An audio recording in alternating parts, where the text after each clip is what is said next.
Good morning students. आज हम BA part first year के अंतर्गत आपके 2 पेपर हैं और आज मैं आपको आपके जो सेकंड पेपर है आपका जन स्वास्थ्य परिवार कल्याण, उसके बारे में आज हम अध्ययन करेंगे। देखिए, हम कोई भी आप फर्स्ट ईयर क्लास में आए हैं जो कि आपने सभी ने गृह विज्ञान सब्जेक्ट लिया है, उसमें मैं आपको बताना चाहूँगी आज कि भोजन और पोषण के बारे में, कि भोजन क्या होता है और पोषण क्या होता है। देखिए, वायु और जल के बाद जो भोजन है वो मनुष्य की मूलभूत आवश्यकता होती है। भोजन से शरीर को ऊर्जा, पौष्टिक तत्व और ऊर्जा प्राप्त होती है, जिससे शरीर की विभिन्न शारीरिक और मानसिक जो क्रियाएं हैं वो संपन्न होती हैं। शरीर की वृद्धि, विकास, तंतुओं की मरम्मत, रोगों से रक्षा, नियंत्रण और प्रजनन कार्यों के लिए भोजन जरूरी है। यानी कि हम कह सकते हैं कि वायु और जल के जो बाद है, हमें सबसे ज़्यादा भोजन की आवश्यकता होती है। क्यों होती है? क्योंकि जो भोजन है वो वृद्धि, विकास, तंतुओं से मरम्मत के लिए और रोगों से रक्षा के लिए हमें भोजन अत्यंत ही आवश्यक लगता है। अब अगर हम बात करते हैं कि भोजन में वे सभी पोषक तत्व पर्याप्त मात्रा में विद्यमान होते हैं जो शरीर के सभी कार्यों को संपन्न करते हैं। कुछ भोज्य पदार्थ ऐसे होते हैं जिनमें सभी पोषक तत्व विद्यमान रहते हैं और वे शरीर के सभी कार्यों को संपन्न करते हैं, जबकि कुछ भोज्य पदार्थों में केवल 1 या 2 ही पोषक तत्व होते हैं, जैसे दूध और चीनी। दूध में सभी पोषक तत्व विद्यमान होता है, इसलिए हम दूध को पूर्ण भोज्य पदार्थ कहते हैं। Milk is a complete food. चीनी है जैसे, उसमें सिर्फ कार्बोहाइड्रेट ही है, इसलिए इसे अपूर्ण भोज्य पदार्थ कहा जाता है और यह ऊर्जा उत्पादक का कार्य करता है। शरीर को स्वस्थ बनाए रखने के लिए भोजन है वो अत्यंत ही आवश्यक होता है।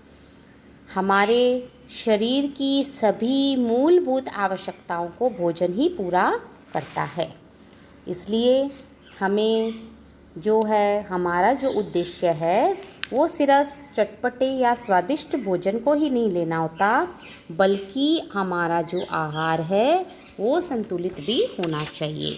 हमें संतुलित आहार कैसे लेना चाहिए, क्यों लेना चाहिए, उसके बारे में अभी हम चर्चा करेंगे। अब देखिए, कुछ बहुत सारे पोषण मनोवैज्ञानिक हैं जिन्होंने कि भोजन की परिभाषाएं दी हैं, जिसमें कि सबसे पहली भोजन की जो परिभाषा है वो सुधा नारायणन ने दी है।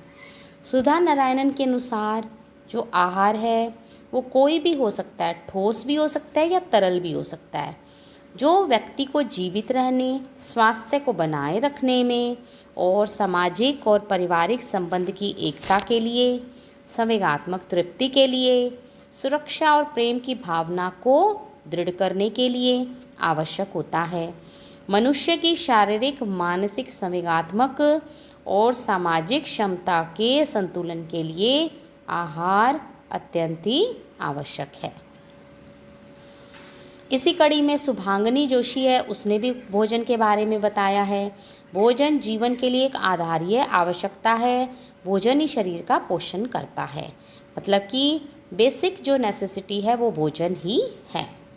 फिर उषा टंडन ने भी इसकी कुछ परिभाषाएं दी हैं कि जो भोजन है वह पदार्थ है जो हमारे शरीर को पोषित करता है, और भोज्य पदार्थ में शरीर को पोषित करने की क्षमता भी अलग अलग होती है। अब हम इसी कड़ी में आगे बात करेंगे जो हमारे और भी बहुत सारे भोजन के जो खाद्य मनोवैज्ञानिक हैं, उन्होंने अपनी अपनी परिभाषाएं दी हैं। तो इन अगर हम सारी परिभाषाओं की बात करने के पश्चात हम इस निष्कर्ष पर पहुँचते हैं कि भोजन से तात्पर्य उन सभी ठोस और तरल भोज्य पदार्थों से है जिसे कि हम खाते पीते हैं, जिससे कि हमारे शरीर की वृद्धि होती है, शरीर की टूट फूट की पूर्ति होती है, तंतुओं की मरम्मत होती है और हमारा शरीर विकसित, परिपक्व और सुडौल बनता है। अतः हम कह सकते हैं कि वह सभी ठोस और तरल भोज्य पदार्थ जिसे हम खाते पीते हैं, यानी कि जो खाने योग्य होते हैं और जिसे कि आसानी से पचाया जा सकता है, जिससे शरीर को ऊर्जा और उष्णता मिलती है और शरीर की वृद्धि, ऊतकों की मरम्मत एवं उसको जो शरीर है वो उसको हमारे शरीर को पोषण मिलता हो, वह सभी जो बातें हैं यह पोषण कहलाती हैं। तो सिंपल हम आम भाषा में जो भी हम खाते पीते हैं तो वो दोनों ही चीज़ें हो सकती हैं, चाहे वह ठोस हो चाहे वो लिक्विड हो, वो जो भोज्य पदार्थ है वो ही भोजन कहलाता है। अब हम इसी कड़ी में आगे बात करेंगे कि जो भोजन है इसके अलावा जो पोषण है वो क्या होता है। पोषण देखिए, पोषण की परिभाषाएं भी अलग अलग दी गई हैं, जैसे कि D.F. टर्नर के अनुसार पोषण शरीर में होने वाली विभिन्न क्रियाओं का संगठन है जिसके द्वारा सजीव जो प्राणी हैं ऐसे पदार्थों को ग्रहण और उपयोग करता है जो शरीर के विभिन्न कार्यों को संपन्न करते हैं, शारीरिक वृद्धि के लिए आवश्यक होते हैं और टूट फूट का भी पुनर्निर्माण करते हैं।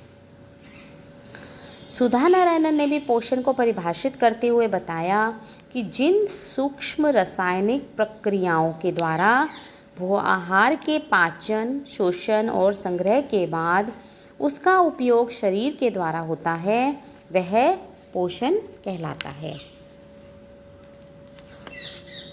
अब अगर हम बात करते हैं पोषण की, तो इसकी और भी बहुत सारी जो परिभाषाएं हैं वो अलग अलग मनोवैज्ञानिकों ने दी हैं, जिसमें कि मुदाम्बी और शालिनी राव की परिभाषा भी महत्वपूर्ण है, जिसने बताया है कि विभिन्न पोषक तत्वों का अध्ययन, उनके कार्य, भोजन के स्रोत और उनका मानव कल्याण पर प्रभाव ही पोषण कहलाता है। तो यानी कि ये जितनी भी जो परिभाषाएं हैं उनसे हम क्या निष्कर्ष निकालते हैं कि शरीर की जितनी भी विभिन्न जटिल रासायनिक प्रक्रियाएं होती हैं उनको संपन्न करने के लिए भोजन में विद्यमान पौष्टिक तत्वों की आवश्यकता होती है। भोजन के अंतर्ग्रहण, पाचन और अवशोषण के बाद इन पोषक तत्वों का उपयोग किया जाता है जिससे शारीरिक वृद्धि होती है, तंतुओं की टूट फूट की मरम्मत होती है और शरीर को ऊर्जा मिलती है और विभिन्न क्रियाओं का नियंत्रण भी होता है, तो वो पोषण कहलाता है। पोषण को हम दो भागों में बांटते हैं जिसका कि अभी हम आगे चर्चा करेंगे, गुड न्यूट्रिशन और मैल न्यूट्रिशन, यानी कि उचित पोषण और दूसरा कुपोषण। अब अगर हम इसकी चर्चा बाद में हम अभी करेंगे, इससे पहले मैं आपको बताऊंगी कि जो संतुलित आहार है वो क्या होता है, यानी कि जो बैलेंस डाइट है वो क्या होती है। देखिए, बैलेंस डाइट का क्या मतलब है। संतुलित आहार वह आहार जिसमें पर्याप्त मात्रा में सभी पोषक तत्व, जैसे कि सभी पोषक तत्वों का मतलब क्या है, जैसे कि कार्बोहाइड्रेट, प्रोटीन, वसा, खनिज लवण और विटामिन। कार्बोहाइड्रेट, प्रोटीन, वसा, खनिज लवण और विटामिन, ये सारे हमारे पोषक तत्व हैं, विद्यमान हो और जो शरीर की वृद्धि और विकास के लिए पर्याप्त हो, वो संतुलित आहार कहलाता है। संतुलित आहार में पानी और रेफेजेंस भी पर्याप्त मात्रा में होने चाहिए। इसके अलावा आहार आकर्षक, स्वादिष्ट एवं व्यक्ति की रुचि के अनुकूल भी होना चाहिए। किसी एक भोज्य पदार्थ में सभी पोषक तत्व विद्यमान नहीं होते, इसलिए संतुलित आहार के लिए एक से अधिक भोज्य पदार्थों को एक साथ आहार में सम्मिलित करना पड़ता है, जिससे सभी पोषक तत्वों की प्राप्ति होती है। विभिन्न भोज्य पदार्थों में उपस्थित जो पोषक तत्व हैं वो भिन्न भिन्न कार्य करते हैं। देखिए, जैसे पहला, कार्बोहाइड्रेट और वसा, ये क्या करते हैं, शरीर में ऊर्जा प्रदान करते हैं। प्रोटीन है वो शारीरिक वृद्धि और विकास करता है। शरीर के निरंतर जो कार्य हैं उसमें कोशिकाएं, तंतुओं आदि की टूट फूट की मरम्मत होती है और यह उनका भी निर्माण और मरम्मत करता है। विटामिन क्या करते हैं, जटिल रासायनिक क्रियाओं में भाग लेते हैं और शरीर के समस्त क्रियाकलापों और भरण पोषण और शरीर की वृद्धि के लिए आवश्यक होते हैं। खनिज लवण भी शरीर के निर्माणात्मक कार्य करते हैं, जैसे कि अस्थियां, दांतों, कोमल तंतुओं, रक्त आदि का निर्माण। ये विभिन्न क्रियाओं का नियंत्रण भी खनिज लवण करते हैं। रेशा अगर होता है आहार में तो वो पाचन क्रिया में सहायता करता है और आमाशय की क्रमाकुंचन गति का कार्य भी करता है, जिससे कि जो भोजन है वो आंतों में नहीं चिपकता और सरलता से उसका पाचन हो जाता है। जल, यह भी शरीर की सभी क्रियाओं जैसे कि अंतर्ग्रहण हो गया, पाचन हो गया, अवशोषण, वहन, उपापचयन, उत्सर्जन, इन सभी क्रियाओं के लिए आवश्यक होता है और यह शरीर के तापक्रम को भी नियंत्रित करता है। तो यानी कि हम कह सकते हैं कि जो संतुलित आहार है, एक ऐसा आहार होना चाहिए जिसमें कि सभी पोषक तत्व विद्यमान हो। कौन कौन से पोषक तत्व हो, जैसे कार्बोहाइड्रेट, प्रोटीन, वसा, विटामिन और खनिज लवण। और इन सब का क्या रोल है वो मैंने अभी आपको बताया है कि जैसे कार्बोहाइड्रेट और जो वसा है वो ऊर्जा देते हैं, प्रोटीन शरीर की टूट फूट की मरम्मत करता है, ठीक है, और विटामिन जो हैं वो शरीर की जटिल रासायनिक क्रियाओं में भाग लेते हैं, खनिज लवण शरीर के निर्माणात्मक कार्यों को संपन्न करते हैं, रेशा भोजन के पाचन में सहायता करता है और जो जल है वो शरीर की सभी क्रियाओं को संचालित करने में मदद करता है। ये थी सारी बात संतुलित आहार की। इसी के ऑपोजिट असंतुलित आहार। जब आहार में एक या एक से अधिक पोषक तत्वों की कमी हो जाती है तो ऐसा आहार असंतुलित आहार हो जाता है। असंतुलित आहार जो है वो अगर शरीर में हो जाता है तो व्यक्ति बहुत सारे पोषक तत्वों जैसी कमी का भी शिकार हो जाता है। इसी कड़ी में मैं आपको दो चीज़ें और बताऊंगी, जैसे कि सुपोषण और कुपोषण। सुपोषण क्या होता है, जिसमें कि भोजन में सभी पोषक तत्व व्यक्ति की उम्र, लिंग, शारीरिक और मानसिक कार्यक्षमता और उसकी आवश्यकता के अनुरूप होते हैं, वो सुपोषण कहलाता है। कुपोषण क्या है, कुपोषण पोषण की ही वह स्थिति होती है जिसके कारण व्यक्ति के स्वास्थ्य में गिरावट आने लगती है और वह एक या एक से अधिक तत्वों की कमी, अधिकता या असंतुलन हो जाता है, जिससे कि जो शरीर है वो अनेक रोगों से ग्रस्त हो जाता है। आहार में पोषक तत्वों की कमी से अल्प पोषण और अधिकता से अति पोषण भी हो जाता है। अब अगर हम बात करते हैं इसी कड़ी में, तो अब हम बात करेंगे पोषक तत्व क्या होती हैं।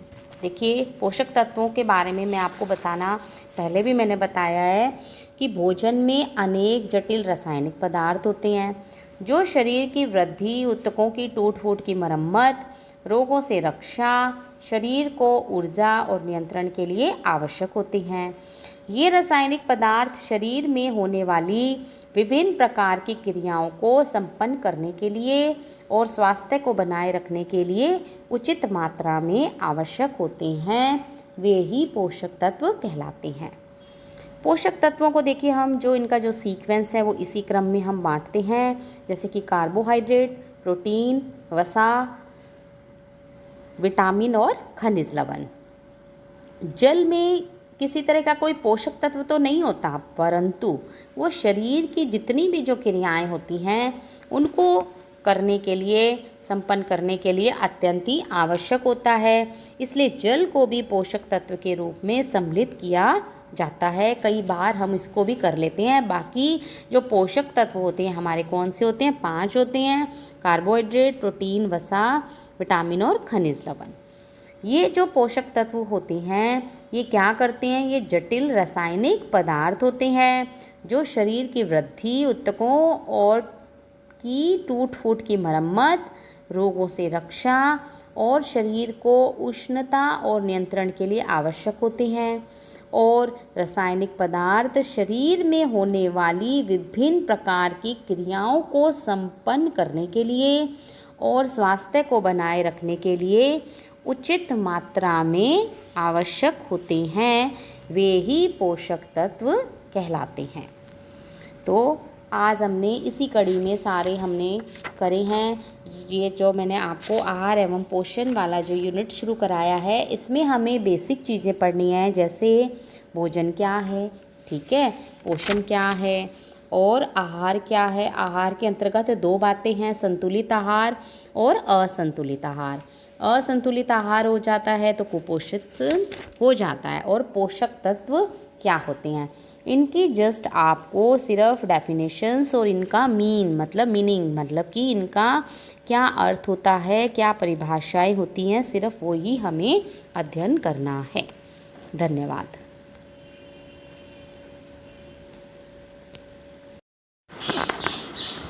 Good morning students. आज हम बीए पार्ट फर्स्ट ईयर के अंतर्गत आपके 2 पेपर हैं और आज मैं आपको पेपर आपके जो सेकंड जो पेपर है आपका जन स्वास्थ्य परिवार कल्याण, उसके बारे में आज हम अध्ययन करेंगे। देखिए, हम कोई भी आप फर्स्ट ईयर क्लास में आए हैं जो कि आपने सभी ने गृह विज्ञान सब्जेक्ट लिया है, उसमें मैं आपको बताना चाहूँगी आज कि भोजन और पोषण के बारे में, कि भोजन क्या होता है और पोषण क्या होता है। देखिए, वायु और जल के बाद जो भोजन है वो मनुष्य की मूलभूत आवश्यकता होती है। भोजन से शरीर को ऊर्जा, पौष्टिक तत्व और ऊर्जा प्राप्त होती है, जिससे शरीर की विभिन्न शारीरिक और मानसिक जो क्रियाएं हैं वो संपन्न होती हैं। शरीर की वृद्धि, विकास, तंतुओं की मरम्मत, रोगों से रक्षा, नियंत्रण और प्रजनन कार्यों के लिए भोजन जरूरी है। यानी कि हम कह सकते हैं कि वायु और जल के जो बाद है, हमें सबसे ज़्यादा भोजन की आवश्यकता होती है। क्यों होती है? क्योंकि जो भोजन है वो वृद्धि, विकास, तंतुओं से मरम्मत के लिए और रोगों से रक्षा के लिए हमें भोजन अत्यंत ही आवश्यक लगता है। अब अगर हम बात करते हैं कि भोजन में वे सभी पोषक तत्व पर्याप्त मात्रा में विद्यमान होते हैं जो शरीर के सभी कार्यों को संपन्न करते हैं। कुछ भोज्य पदार्थ ऐसे होते हैं जिनमें सभी पोषक तत्व विद्यमान रहते हैं और वे शरीर के सभी कार्यों को संपन्न करते हैं, जबकि कुछ भोज्य पदार्थों में केवल 1 या 2 ही पोषक तत्व होते हैं, जैसे दूध और चीनी। दूध में सभी पोषक तत्व विद्यमान होता है, इसलिए हम दूध को पूर्ण भोज्य पदार्थ कहते हैं। Milk is a complete food. चीनी है जैसे, उसमें सिर्फ कार्बोहाइड्रेट ही है, इसलिए इसे अपूर्ण भोज्य पदार्थ कहा जाता है और यह ऊर्जा उत्पादक का कार्य करता है। शरीर को स्वस्थ बनाए रखने के लिए भोजन है वो अत्यंत ही आवश्यक होता है। हमारे शरीर की सभी मूलभूत आवश्यकताओं को भोजन ही पूरा करता है, इसलिए हमें जो है हमारा जो उद्देश्य है वो सिर्फ चटपटे या स्वादिष्ट भोजन को ही नहीं लेना होता, बल्कि हमारा जो आहार है वो संतुलित भी होना चाहिए। हमें संतुलित आहार कैसे लेना चाहिए, क्यों लेना चाहिए, उसके बारे में अभी हम चर्चा करेंगे। अब देखिए, कुछ बहुत सारे पोषण मनोवैज्ञानिक हैं जिन्होंने कि भोजन की परिभाषाएं दी हैं, जिसमें कि सबसे पहली भोजन की जो परिभाषा है वो सुधा नारायणन ने दी है। सुधा नारायणन के अनुसार जो आहार है वो कोई भी हो सकता है, ठोस भी हो सकता है या तरल भी हो सकता है, जो व्यक्ति को जीवित रहने, स्वास्थ्य को बनाए रखने में और सामाजिक और पारिवारिक संबंध की एकता के लिए, संवेगात्मक तृप्ति के लिए, सुरक्षा और प्रेम की भावना को दृढ़ करने के लिए आवश्यक होता है। मनुष्य की शारीरिक, मानसिक, संवेगात्मक और सामाजिक क्षमता के संतुलन के लिए आहार अत्यंत ही आवश्यक है। इसी कड़ी में शुभांगिनी जोशी है, उसने भी भोजन के बारे में बताया है। भोजन जीवन के लिए एक आधारीय आवश्यकता है। भोजन ही शरीर का पोषण करता है, मतलब कि बेसिक जो नेसेसिटी है वो भोजन ही है। फिर उषा टंडन ने भी इसकी कुछ परिभाषाएं दी हैं कि जो भोजन है वह पदार्थ है जो हमारे शरीर को पोषित करता है, और भोज्य पदार्थ में शरीर को पोषित करने की क्षमता भी अलग अलग होती है। अब हम इसी कड़ी में आगे बात करेंगे जो हमारे और भी बहुत सारे भोजन के जो खाद्य मनोवैज्ञानिक हैं, उन्होंने अपनी अपनी परिभाषाएं दी हैं। तो अगर हम सारी परिभाषाओं की बात करने के पश्चात हम इस निष्कर्ष पर पहुंचते हैं कि भोजन से तात्पर्य उन सभी ठोस और तरल भोज्य पदार्थों से है जिसे कि हम खाते पीते हैं, जिससे कि हमारे शरीर की वृद्धि होती है, शरीर की टूट फूट की पूर्ति होती है, तंतुओं की मरम्मत होती है और हमारा शरीर विकसित, परिपक्व और सुडौल बनता है। अतः हम कह सकते हैं कि वह सभी ठोस और तरल भोज्य पदार्थ जिसे हम खाते पीते हैं, यानी कि जो खाने योग्य होते हैं और जिसे कि आसानी से पचाया जा सकता है, जिससे शरीर को ऊर्जा और उष्णता मिलती है और शरीर की वृद्धि, ऊतकों की मरम्मत एवं उसको जो शरीर है वो उसको हमारे शरीर को पोषण मिलता हो, वह सभी जो बातें हैं यह पोषण कहलाती हैं। तो सिंपल हम आम भाषा में जो भी हम खाते पीते हैं तो वो दोनों ही चीज़ें हो सकती हैं, चाहे वह ठोस हो चाहे वो लिक्विड हो, वो जो भोज्य पदार्थ है वो ही भोजन कहलाता है। अब हम इसी कड़ी में आगे बात करेंगे कि जो भोजन है इसके अलावा जो पोषण है वो क्या होता है। पोषण देखिए, पोषण की परिभाषाएं भी अलग अलग दी गई हैं, जैसे कि D.F. टर्नर के अनुसार पोषण शरीर में होने वाली विभिन्न क्रियाओं का संगठन है जिसके द्वारा सजीव जो प्राणी हैं ऐसे पदार्थों को ग्रहण और उपयोग करता है जो शरीर के विभिन्न कार्यों को संपन्न करते हैं, शारीरिक वृद्धि के लिए आवश्यक होते हैं और टूट फूट का भी पुनर्निर्माण करते हैं। सुधा नारायणन ने भी पोषण को परिभाषित करते हुए बताया कि जिन सूक्ष्म रासायनिक प्रक्रियाओं के द्वारा वो आहार के पाचन, शोषण और संग्रह के बाद उसका उपयोग शरीर के द्वारा होता है वह पोषण कहलाता है। अब अगर हम बात करते हैं पोषण की, तो इसकी और भी बहुत सारी जो परिभाषाएं हैं वो अलग अलग मनोवैज्ञानिकों ने दी हैं, जिसमें कि मुदाम्बी और शालिनी राव की परिभाषा भी महत्वपूर्ण है, जिसने बताया है कि विभिन्न पोषक तत्वों का अध्ययन, उनके कार्य, भोजन के स्रोत और उनका मानव कल्याण पर प्रभाव ही पोषण कहलाता है। तो यानी कि ये जितनी भी जो परिभाषाएं हैं उनसे हम क्या निष्कर्ष निकालते हैं कि शरीर की जितनी भी विभिन्न जटिल रासायनिक प्रक्रियाएं होती हैं उनको संपन्न करने के लिए भोजन में विद्यमान पौष्टिक तत्वों की आवश्यकता होती है। भोजन के अंतर्ग्रहण, पाचन और अवशोषण के बाद इन पोषक तत्वों का उपयोग किया जाता है जिससे शारीरिक वृद्धि होती है, तंतुओं की टूट फूट की मरम्मत होती है और शरीर को ऊर्जा मिलती है और विभिन्न क्रियाओं का नियंत्रण भी होता है, तो वो पोषण कहलाता है। पोषण को हम दो भागों में बांटते हैं जिसका कि अभी हम आगे चर्चा करेंगे, गुड न्यूट्रिशन और मैल न्यूट्रिशन, यानी कि उचित पोषण और दूसरा कुपोषण। अब अब अगर हम इसकी चर्चा बाद में हम अभी करेंगे, इससे पहले मैं आपको बताऊंगी कि जो संतुलित आहार है वो क्या होता है, यानी कि जो बैलेंस डाइट है वो क्या होती है। देखिए, बैलेंस डाइट का क्या मतलब है। संतुलित आहार वह आहार जिसमें पर्याप्त मात्रा में सभी पोषक तत्व, जैसे कि सभी पोषक तत्वों का मतलब क्या है, जैसे कि कार्बोहाइड्रेट, प्रोटीन, वसा, खनिज लवण और विटामिन। कार्बोहाइड्रेट, प्रोटीन, वसा, खनिज लवण और विटामिन, ये सारे हमारे पोषक तत्व हैं, विद्यमान हो और जो शरीर की वृद्धि और विकास के लिए पर्याप्त हो, वो संतुलित आहार कहलाता है। संतुलित आहार में पानी और रेफिजिरेशन भी पर्याप्त मात्रा में होने चाहिए। इसके अलावा आहार आकर्षक, स्वादिष्ट एवं व्यक्ति की रुचि के अनुकूल भी होना चाहिए। किसी एक भोज्य पदार्थ में सभी पोषक तत्व विद्यमान नहीं होते, इसलिए संतुलित आहार के लिए एक से अधिक भोज्य पदार्थों को एक साथ आहार में सम्मिलित करना पड़ता है, जिससे सभी पोषक तत्वों की प्राप्ति होती है।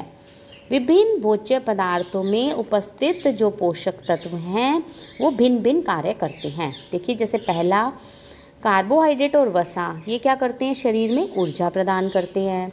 प्रोटीन है वो शारीरिक वृद्धि और विकास करता है। शरीर के निरंतर जो कार्य हैं उसमें कोशिकाएं, तंतुओं आदि की टूट फूट की मरम्मत होती है और यह उनका भी निर्माण और मरम्मत करता है। विटामिन क्या करते हैं, जटिल रासायनिक क्रियाओं में भाग लेते हैं और शरीर के समस्त क्रियाकलापों और भरण पोषण और शरीर की वृद्धि के लिए आवश्यक होते हैं। खनिज लवण भी शरीर के निर्माणात्मक कार्य करते हैं, जैसे कि अस्थियां, दांतों, कोमल तंतुओं, रक्त आदि का निर्माण। ये विभिन्न क्रियाओं का नियंत्रण भी खनिज लवण करते हैं। रेशा अगर होता है आहार में तो वो पाचन क्रिया में सहायता करता है और आमाशय की क्रमाकुंचन गति का कार्य भी करता है, जिससे कि जो भोजन है वो आंतों में नहीं चिपकता और सरलता से उसका पाचन हो जाता है। जल, यह भी शरीर की सभी क्रियाओं, जैसे कि अंतर्ग्रहण हो गया, पाचन हो गया, अवशोषण, वहन, उपापचयन, उत्सर्जन, इन सभी क्रियाओं के लिए आवश्यक होता है और यह शरीर के तापक्रम को भी नियंत्रित करता है। तो यानी कि हम कह सकते हैं कि जो संतुलित आहार है, एक ऐसा आहार होना चाहिए जिसमें कि सभी पोषक तत्व विद्यमान हो। कौन कौन से पोषक तत्व हो, जैसे कार्बोहाइड्रेट, प्रोटीन, वसा, विटामिन और खनिज लवण। और इन सब का क्या रोल है वो मैंने अभी आपको बताया है कि जैसे कार्बोहाइड्रेट और जो वसा है वो ऊर्जा देते हैं, प्रोटीन शरीर की टूट फूट की मरम्मत करता है, ठीक है, और विटामिन जो हैं वो शरीर की जटिल रासायनिक क्रियाओं में भाग लेते हैं, खनिज लवण शरीर के निर्माणात्मक कार्यों को संपन्न करते हैं, रेशा भोजन के पाचन में सहायता करता है और जो जल है वो शरीर की सभी क्रियाओं को संचालित करने में मदद करता है। ये थी सारी बात संतुलित आहार की। इसी के ऑपोजिट असंतुलित आहार, जब आहार में एक या एक से अधिक पोषक तत्वों की कमी हो जाती है तो ऐसा आहार असंतुलित आहार हो जाता है। असंतुलित आहार जो है वो अगर शरीर में हो जाता है तो व्यक्ति बहुत सारे पोषक तत्वों जैसी कमी का भी शिकार हो जाता है। इसी कड़ी में मैं आपको दो चीज़ें और बताऊंगी, जैसे कि सुपोषण और कुपोषण। सुपोषण क्या होता है, जिसमें कि भोजन में सभी पोषक तत्व व्यक्ति की उम्र, लिंग, शारीरिक और मानसिक कार्यक्षमता और उसकी आवश्यकता के अनुरूप होते हैं, वो सुपोषण कहलाता है। कुपोषण क्या है, कुपोषण पोषण की ही वह स्थिति होती है जिसके कारण व्यक्ति के स्वास्थ्य में गिरावट आने लगती है और वह एक या एक से अधिक तत्वों की कमी, अधिकता या असंतुलन हो जाता है, जिससे कि जो शरीर है वो अनेक रोगों से ग्रस्त हो जाता है। आहार में पोषक तत्वों की कमी से अल्प पोषण और अधिकता से अति पोषण भी हो जाता है। अब अगर हम बात करते हैं इसी कड़ी में, तो अब हम बात करेंगे पोषक तत्व क्या होते हैं। देखिए, पोषक तत्वों के बारे में मैं आपको बताना पहले भी मैंने बताया है कि भोजन में अनेक जटिल रासायनिक पदार्थ होते हैं जो शरीर की वृद्धि, ऊतकों की टूट फूट की मरम्मत, रोगों से रक्षा, शरीर को ऊर्जा और नियंत्रण के लिए आवश्यक होते हैं। ये रासायनिक पदार्थ शरीर में होने वाली विभिन्न प्रकार की क्रियाओं को संपन्न करने के लिए और स्वास्थ्य को बनाए रखने के लिए उचित मात्रा में आवश्यक होते हैं। वे ही पोषक तत्व कहलाते हैं। पोषक तत्वों को देखिए, हम जो इनका जो सीक्वेंस है वो इसी क्रम में हम बांटते हैं, जैसे कि कार्बोहाइड्रेट, प्रोटीन, वसा, विटामिन और खनिज लवण। जल में किसी तरह का कोई पोषक तत्व तो नहीं होता, परंतु वो शरीर की जितनी भी जो क्रियाएं होती हैं उनको करने के लिए, संपन्न करने के लिए अत्यंत ही आवश्यक होता है। इसलिए जल को भी पोषक तत्व के रूप में सम्मिलित किया जाता है। कई बार हम इसको भी कर लेते हैं। बाकी जो पोषक तत्व होते हैं हमारे कौन से होते हैं? 5 होते हैं: कार्बोहाइड्रेट, प्रोटीन, वसा, विटामिन और खनिज लवण। ये जो पोषक तत्व होते हैं ये क्या करते हैं? ये जटिल रासायनिक पदार्थ होते हैं जो शरीर की वृद्धि, ऊतकों और की टूट फूट की मरम्मत, रोगों से रक्षा और शरीर को उष्णता और नियंत्रण के लिए आवश्यक होते हैं। और रासायनिक पदार्थ शरीर में होने वाली विभिन्न प्रकार की क्रियाओं को संपन्न करने के लिए और स्वास्थ्य को बनाए रखने के लिए उचित मात्रा में आवश्यक होते हैं। वे ही पोषक तत्व कहलाते हैं। तो आज हमने इसी कड़ी में सारे हमने करे हैं। ये जो मैंने आपको आहार एवं पोषण वाला जो यूनिट शुरू कराया है, इसमें हमें बेसिक चीज़ें पढ़नी है, जैसे भोजन क्या है, ठीक है, पोषण क्या है और आहार क्या है। आहार के अंतर्गत 2 बातें हैं, संतुलित आहार और असंतुलित आहार। असंतुलित आहार हो जाता है तो कुपोषित हो जाता है। और पोषक तत्व क्या होते हैं, इनकी जस्ट आपको सिर्फ डेफिनेशंस और इनका मीनिंग मतलब कि इनका क्या अर्थ होता है, क्या परिभाषाएं होती हैं, सिर्फ वो ही हमें अध्ययन करना है। धन्यवाद।